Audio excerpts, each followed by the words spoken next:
3, 2, 1. Thunderbirds are go.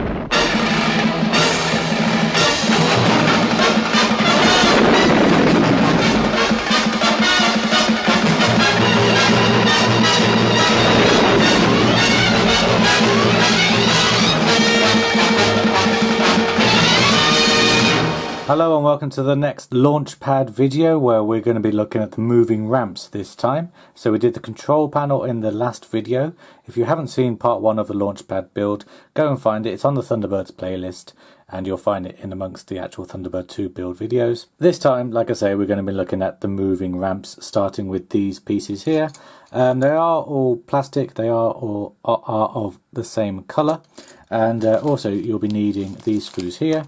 You'll be needing the 2 screws, 2x6 10mm there, and you'll be needing some of the many of the 2.6 times 6mm screws there. So let me just clear this out of the way and start off with these 4 parts. And the first step really is just making sure that you align the parts correctly. So obviously these 2 both have pegs, so they don't go together, and these 2 both have holes, so just pop them in there like that. Of course they don't stay together just yet. Oh, put that one on wrong way around. Like that, and you can see you attach them into that screw hole there, that whole screw hole there, and similarly in this one, that screw hole there, that screw hole there. So I'm just going to go and do that now.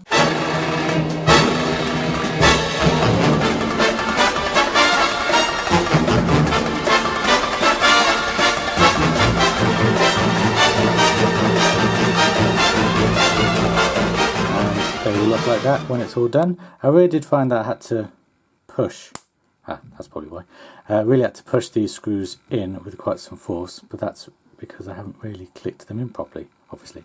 But yeah, that's what they look like. The screw heads will be on the inside, so they won't be as noticeable as they are now. The next stage you requires this part here. It is exactly the same. No, it's not exactly the same actually. It is slightly different. You've got 2 square holes if you flip it this way, and this way you've got 3.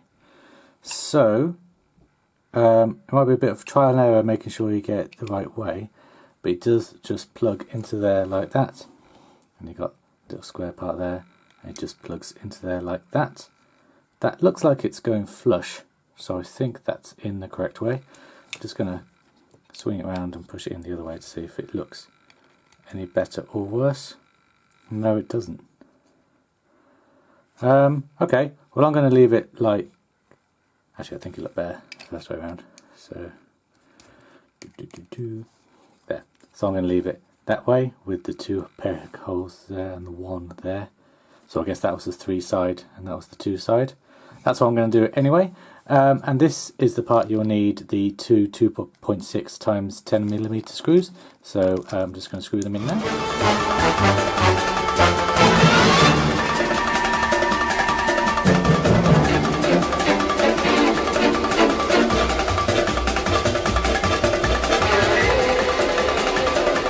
And there we go. There's that part all in, and that is very sturdy. They do screw in quite a way, as you can see. So yeah, very nice sturdy parts. Yeah, the next thing you'll need to do is get these 4 parts here, which are very similar, apart from on one side you've got the cutout on this side and got the cutout on this side. Actually, are they the same? Oh yeah, they're all exactly the same. But make sure you swing it round and face the 2 cutout parts together, because that'll be fitting in a little pole. And if I just go and get the pole parts, you'll see that there are lots of poles in this build. So what you'll need to do is open the big pole part up and get the little ones out, which are in their own separate bag, making sure not to lose any of the bigger poles in the process, like this one. Oh, it's actually stapled to that one. Not stapled, sellotaped. Okay, just pop that back in there and seal that up. Okay, so I'm not going to lose any parts the way this is packaged, which is great. I'm not moaning about it. Okay. Damn, I probably shouldn't have ripped that because we're not going to be using all these. Damn. We're only going to be using these 2 small ones. So let me just put these away safely and back. Okay, so let me just zoom in onto this fitting here. You'll need to get one of them either side, a little cutout there, a little cutout there, and the little pole. So you put the pole into the hole on one side like that, push it through, and okay, these are too small. I got the two smaller ones because it doesn't actually come through the other side. So I need to go and reopen the pole bag and get the right size out. Here we go. So let's try that again. Put the pole in the hole. Put the pole in the hole, in the hole. There we go. And you see it sticks out that side. And then you just push it into that hole there like that. It is very loose. You don't secure it in any other way apart from that. You just leave it like that.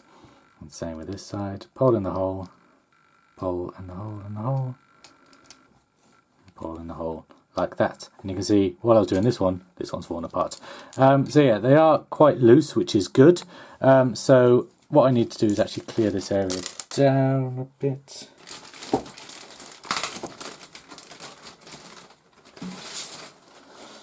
Because I am bringing in a gigantuan piece here. It is astoundingly huge, and there's no way it's going to all fit on camera. You can see these are the wheels that will hold the... What just dropped? Oh, okay, I'll find it later. These are the holes that will hold the wheels of the pod of Thunderbird 2. And if I just zoom out as far as I can, you can see, it's not fitting in. But yeah, it's a really nice grey surface. It has got some slight texturing on there. Not sure if the camera can pick it up. I think it can. Yep. And I haven't, tried it out with a pod yet, but I'm pretty sure the pod rollers will fit very nicely in there. And then you flip it around and you've got all the mechanical side at the bottom. And it's these 4 holes that we're going to be focusing on now. So if we just bring this part back in and reassemble everything we just did. So pole in the hole, pole in the hole in the hole, attach that part in there, and then attach that part in there. You'll be able to see that you do screw it down there like that. And I'm just going to put this part together. Pole in the hole. You're getting sick of me saying it yet? Pole in the hole in the hole. If you're not getting sick of me saying it, put pole in the hole in the comments down below. Okay. Every time I fix one, the other one completely falls apart. So I think I'm going to have to do these one at a time. Look at that. Look at the mess here. So yeah, let me just screw these down and then I'll be right back with you.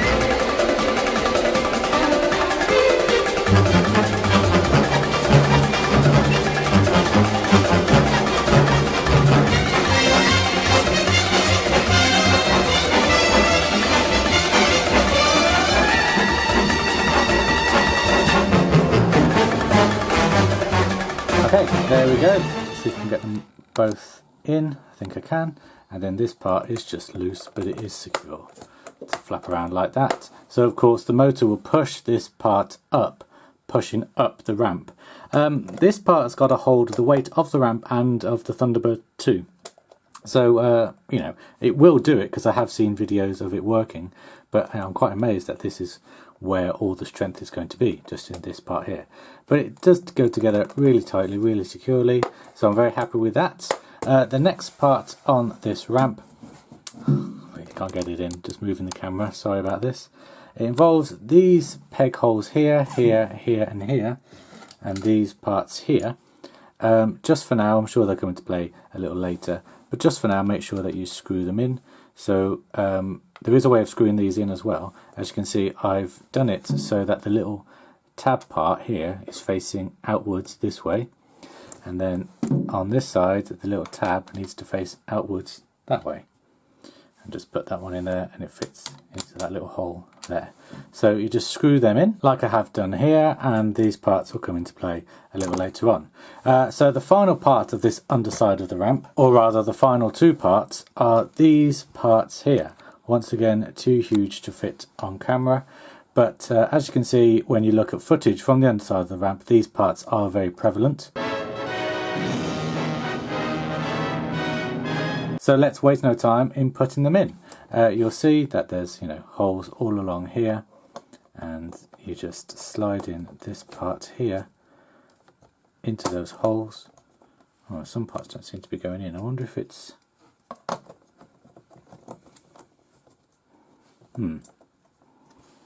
maybe the screws will make it easier.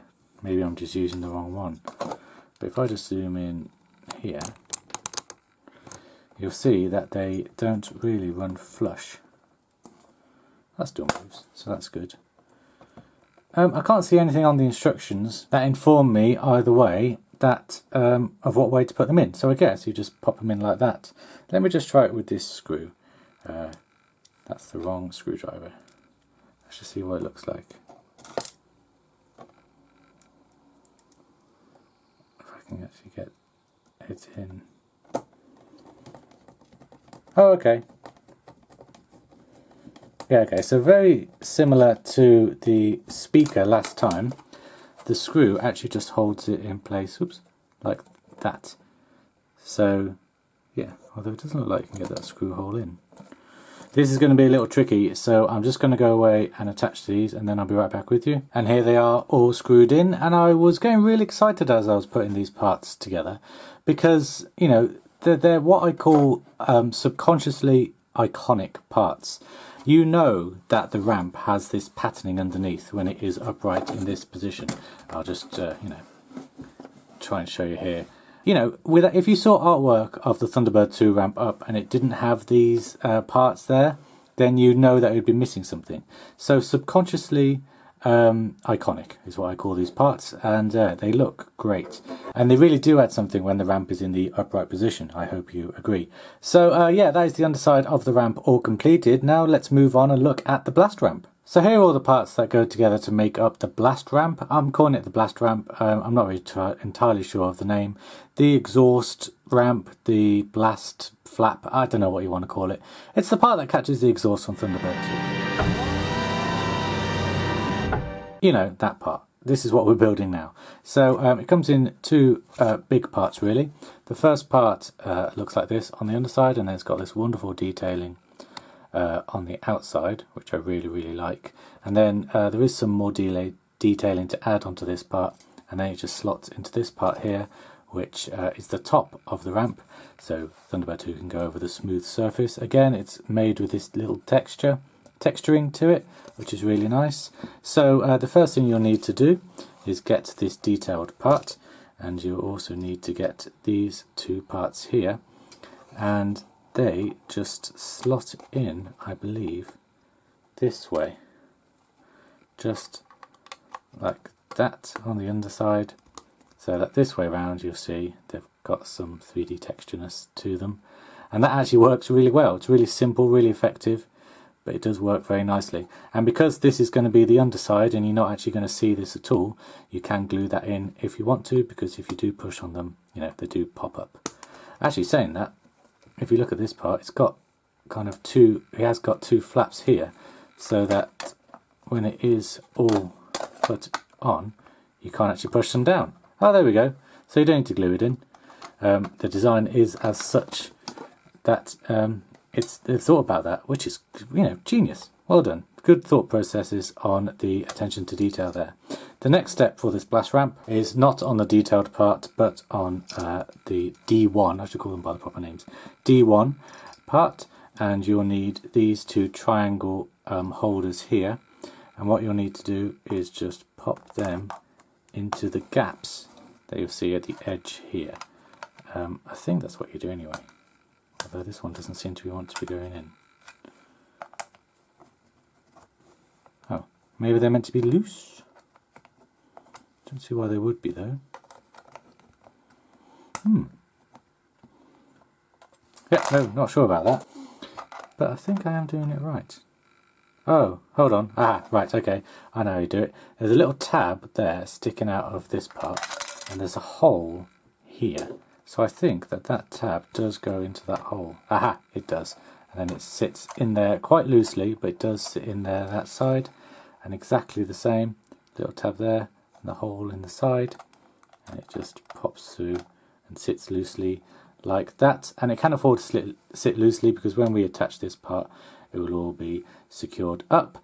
The next thing you'll need to get is this part here, and you'll also need this tiny pole here.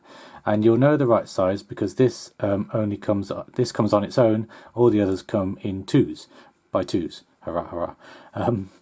Yeah, so this one comes on its own, so you know it's the right size. And if I just zoom in down here to show you, whoops, a bit too much, show you how it all goes. I believe you will want D9, which is this part here, with this corner part facing in this direction like that. And you'll just get the pole and just loosely put that in there for now. You see? So it will go in there and attach when we put the detailed part over it, which is here. So if I just slide this, oh crikey, let's see if we can get all of this on camera, it'd be helpful. Okay, so push that out the way. It's a little loose. Ooh. I mean, again, if you don't want to go through all this rigmarole, you can glue it down. So I'm just going to pop this part on there like that. Okay, so that part is on there like that, and then this one, you know, goes together very nicely on there. This one has fallen out, but if I just lift it up slightly, that's not to disturb the other two, and slide it back down. There. Ta-da! Effortless. That is very wobbly. I wonder if I put that in the right way. I'm pretty sure I have. Okay, let me just screw these parts down, and then let's see if this part's right.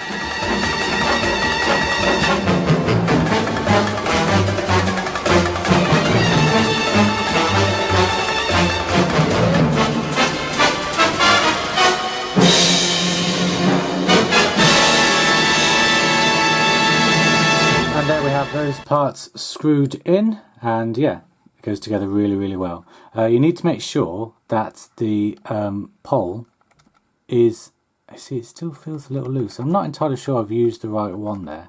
So we'll see as time goes on what will happen with that little pole. But they are easy to unscrew. Actually, no, they're not, because we're going to put these parts in now. So yeah, let's hope that is the right screw. If not, it's going to be fun taking this apart. Now these two parts, D6 and D10, they are slightly different. I think it's the way that the holes are placed and the way it's moulded. D6 goes on this side.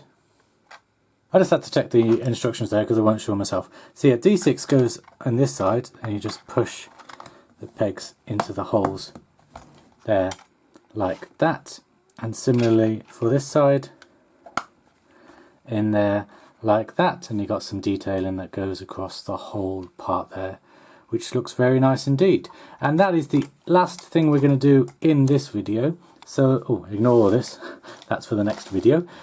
So with this part and the rest of the ramp, I think it's been quite a good video. The only problem is, and it's something that I realised while I was doing this blast ramp, is that I used the wrong screws screwing these iconic parts into the ramp. What I should have been using are these screws here with the Japanese writing at the bottom, because they've got different heads. And similarly as with the speaker, these heads have got circle parts to hold this part in place. So I just need to redo all these screws and put them in the right packaging and stuff for next time. And I also realised while editing this that I actually did use the wrong metal bar there. There is a slightly thicker one on its own, and now that is a lot more stable. So just be careful if you are building this, be careful that you make sure that you get the right parts, because the instructions are, you know, in a different language. They're harder to follow because of that. So just make sure that all the parts fit together well, that any worries you do have, maybe send me a message if you want to, just to alleviate your fears. But yeah, as long as all the parts are used by the end of this build, then it'll all be fine. There'll be nothing to worry about. But it is starting to come together now. It's starting to form.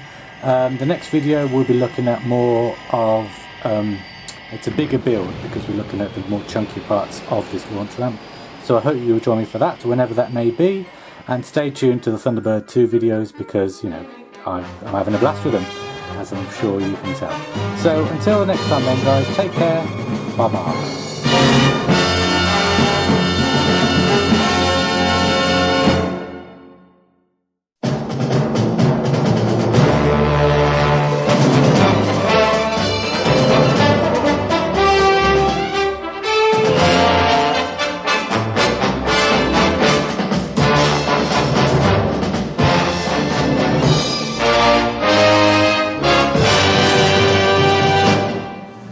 I just want to thank my patrons John Medney, Jay Felschenbauer, Tom Butcher, Jerry Wilson, Omar Khan, Gary Lewis, Simon Edwards, John Dunseith, Glenn Philo, Andrew Woods, Fabio Gugel, Simon Dunn, Brick Bardo, Thomas Parker, David Cunningham, Mark Frampton, Louis Pays, Terry Schwanditz, Donovan Asmawid Jaja, James Brown Jr., the Miskatonic University Podcast, Dave Westbury, Michael Chambers, Marcus Simon, Savigny Varrett, and Flash. Without you guys, this video would not have been possible and this channel would be dead, so thank you very much.